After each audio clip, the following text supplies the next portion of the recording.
My name is Emily. I'm 30 and currently pregnant. When I was 23, I was diagnosed with a condition that might prevent me from ever having children.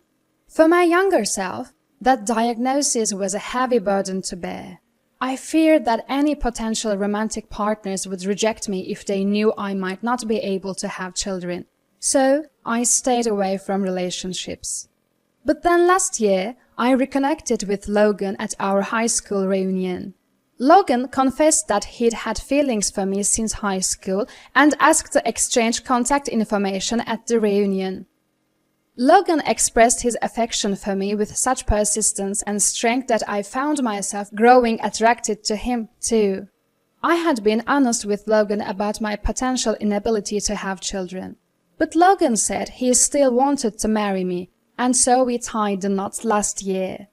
Then, like a miracle, I found out that I was pregnant with Logan's child. I was so thrilled that I showed Logan the ultrasound picture I received from the obstetrician that very day. Logan cried with joy at the news of my pregnancy, and seeing his tears made me cry too. I resolved to cherish and protect the life growing inside me. I decided to bring this child in the world and raise it with all my love. A few days later, I found myself heading back to my parents' house alone. Logan couldn't come because of work, but I wanted to tell my mom about the pregnancy as soon as possible. My mother had comforted me when I was diagnosed with potential infertility, assuring me that a life without children could also be wonderful. She was also the first to celebrate when Logan and I decided to get married. My father passed away when I was very young, and my mom single-handedly raised my brother and me. My father had a good salary and left a sizable inheritance, but my mom continued to work until her retirement. My mom now lives alone in a house, leading an elegant life. She goes to the hobby club every day, tends to her garden, and even makes trendy do-it-yourself shelves, truly savoring her life. I was sure Mom would be overjoyed at the news of my pregnancy. As I arrived at my parents' house with high hopes, Mom greeted me with a smile. "Welcome home, Emily! Ryan and his family are here today." I knew from the voices of my nieces that my brother's family was visiting. Though I'm not particularly fond of my sister-in-law, my eagerness to share my pregnancy news with Mom had me entering the house nonetheless. From my perspective, my brother's wife, Chloe, can be a bit nasty. Chloe, who married my brother Ryan 7 years ago, made a remark I still can't forget when I was feeling down about being diagnosed with potential infertility. "If you can't have children, maybe you should give up on getting married," she said seriously. When I announced my marriage to Logan, she made things even more uncomfortable by saying things like, "How much did you get from your mother-in-law as a wedding gift? What's the point of getting married if you can't even have children?" It was a bitter experience, but creating a rift with Chloe, who is my brother's wife, would do no good. I had always brushed off Chloe's comments with a wry smile and never told Mom about them. As I entered the house with Mom, my nieces were happily playing pretend, while Ryan and Chloe were sitting at the table drinking coffee. After greeting my brother and his wife, I took a seat at the table and Mom poured me a cup of coffee as well. I was hesitant about sharing my pregnancy news with Chloe, but I thought she might not say anything unpleasant if I announced it in front of Mom, so I gathered my courage and began to speak. "I actually came here today because I have some news to share. I am pregnant." As I gently rubbed my stomach and announced the news, Mom exclaimed, "Really?" Chloe muttered a quiet, "You got to be kidding," and my brother shouted, "Congratulations!" "I know you were worried about potentially being unable to get pregnant, Emily. I am so glad for you. Logan really is your destiny. Congratulations." Mom just have been incredibly happy as she began to shed tears of joy. Remembering how Mom had supported me when I was feeling down, I too started tearing up. But I noticed Chloe whispering something to Ryan, and that got my attention. repeatedly thanking Mom as I gently rubbed her back. Mom finally seemed to calm down and told me with a warm smile, "You must take care of yourself." Just then, the doorbell rang, as if on cue. "Oh, I wonder if that's a package delivery. I'll be right back." As soon as Mom was out of the room, heading towards the entrance, Chloe leaned in and started speaking to me. "Is it true that you're pregnant? You said you might be not able to get pregnant. Was that a lie to gain sympathy from our mother-in-law?" Huh?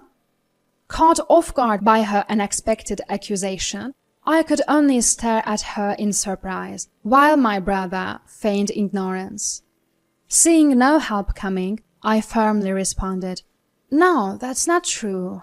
It's true that the doctors told me I might not be able to get pregnant. Even the doctors were surprised that I could, and my husband was overjoyed," I explained. "You should consider terminating the pregnancy." "What?" "It's better to do it sooner. I heard it's less stressful on the body." The horrifying words coming from Chloe made me shudder. Instinctively, I hugged myself as if to protect my unborn child. How could anyone say such a thing to someone who's excited about their pregnancy? I couldn't believe we were the same species. Even my brother seemed shocked by her statement. "Hey, that's a bit harsh, isn't it?" he defended me. But Chloe glared at him and continued. "But if Emily has a baby, our mother-in-law will definitely spend her money on that child. It's obvious that she would love her own daughter's child more. I can't stand the thought of our children getting less money." "So, you're telling me to abort my child because of money?" "I didn't say abort. I suggested that it might be better. Who knows if a child carried by a mother who might not even be able to get pregnant can be born healthy? I'm just thinking about what's best for your baby too, Emily." I was certain her claim of considering my child's well-being was a complete lie. Chloe was pushing me to abort my child out of fear that she would receive less financial support from our mother-in-law. She was always dressed in designer clothes, and her two daughters were the same high-end fashion.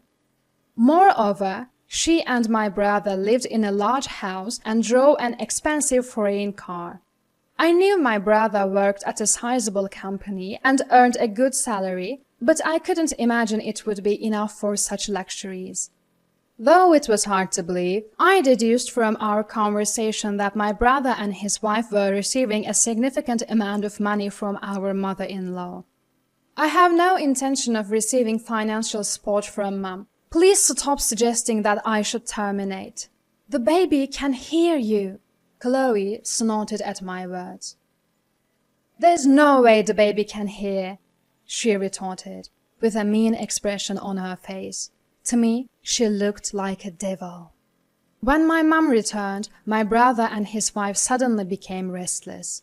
It quickly became clear that they were afraid I would tell my mother about their behavior. "Since it's almost lunchtime, should we order takeout?" "Ah, that sounds great. Let's have pizza. Pizza sounds nice." "I think I'll head home. I'm feeling a bit tired." I was frustrated with my brother and his wife for planning to splurge on lunch. But more than that, I was feeling suffocated sharing the same space with Chloe. As I stood up and explained my mom that I didn't want to impose, she looked concerned and asked, "Are you sure you're okay?" I just smiled and nodded before leaving. That night, when Logan came home, I told him about what had happened, my mood still low. Logan was furious with Chloe. "I'm going to call her and give her a piece of my mind right now," he fumed. But I stopped him. If we, who were relatives after all, started a fight with Chloe, it would cause unnecessary trouble for my mom.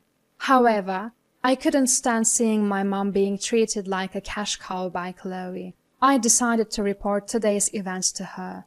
A few days later, once I confirmed that my brother and his wife weren't visiting, I went to my mom's home and explained the situation. She smiled warmly. "I've known that Ryan and Chloe have been depending on my money," she said. Just the other day, Chloe said she needed an outfit for a ballet recital. I thought it was for my granddaughter, but I was shocked when I ended up buying clothes for Chloe. But don't worry, I have no intention of forgiving a daughter-in-law who says such things to my sweet daughter, and a son who doesn't stop her. Our always gentle mom was quietly furious. A few days later, my mom summoned both us and my brother's family to her home. Dressed in brand-name clothes as usual, Chloe arrived with my brother. After giving us, casually dressed as always, a thorough once-over, Chloe dramatically tilted her head. "Even if it's just your family home, is that outfit okay? If you need clothes, I can give you some of our hand-me-downs." "We like our clothes. We're not into flashy clothes like you, Chloe." When Logan gave her a straight answer, Chloe huffled, "I see," and sat down grumpily. I knew Logan was angry when my mom called us, saying, "Emily doesn't need to talk to Chloe anymore." He probably wanted to protect me from Chloe. Just as I was feeling grateful for having married such a dependable husband, my mom entered the room with a man. He was the accountant who had helped my father when he was the president of his company. It was revealed that he was here to talk about my mom's plans for old age and inheritance. "I'm the eldest son, and in return for taking care of our mother in her old age, I'll receive all the inheritance. That's only fair." "I'll take good care of our mother-in-law." "If a demon like you were to take care of me, I'd die early. I'm preparing to move into a home for the elderly, so don't worry." With that, she handed out pamphlets for the nursing home to both us and my brother's family. We were surprised to learn that my mom was planning to move into a nursing home, but what shocked us even more were her words to Chloe. Chloe seemed stunned too. She froze for the moment, then murmured in a trembling voice, That's harsh." "It hurts to hear you say that when I care so much for you, and I was hurt too, to hear Chloe tell my precious daughter to abort her baby. Why would you?" But Chloe glared at me.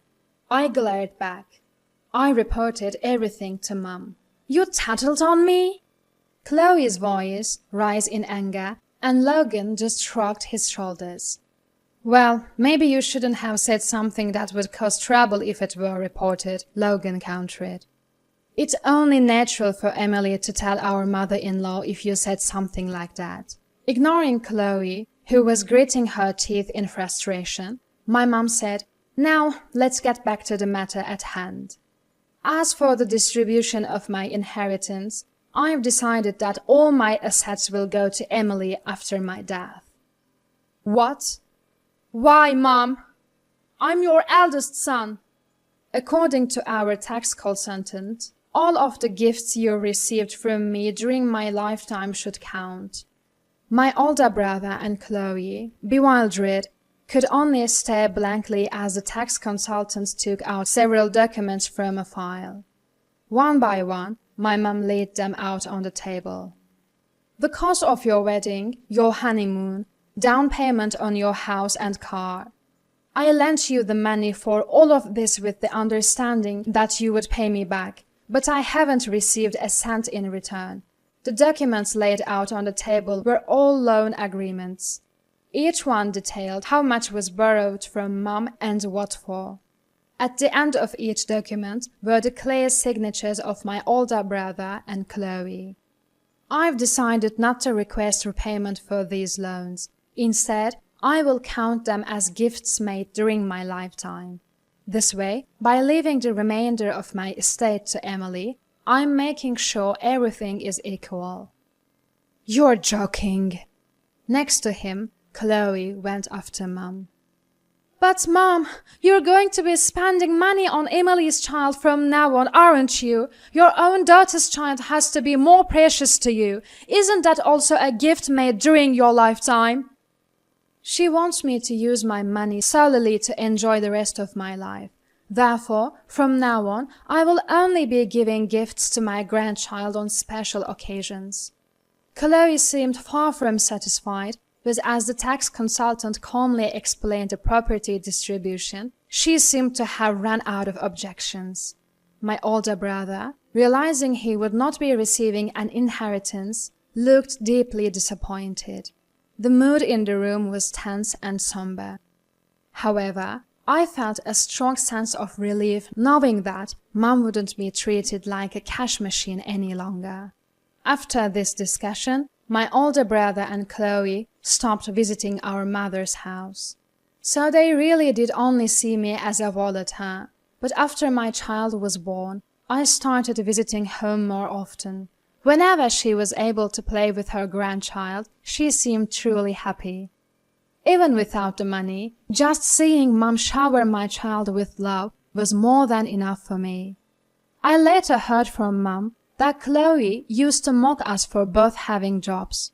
Chloe, who had been a stay-at-home wife, apparently used to make comments like, "Emily and her husband are just poor, so they have to work."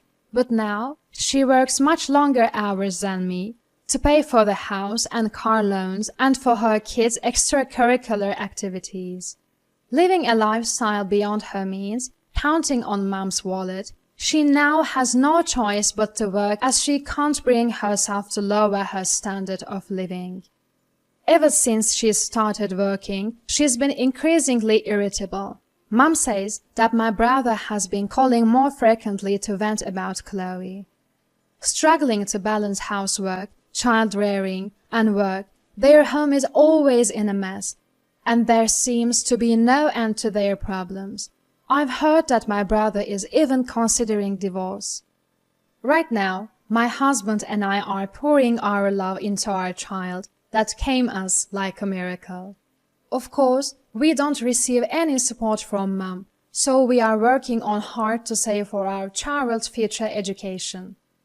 Despite the busy days, just seeing our child smile makes us feel, let's do our best again tomorrow. I can only hope that my brother and Chloe will adopt to a lifestyle within their means and be able to sustain their marriage.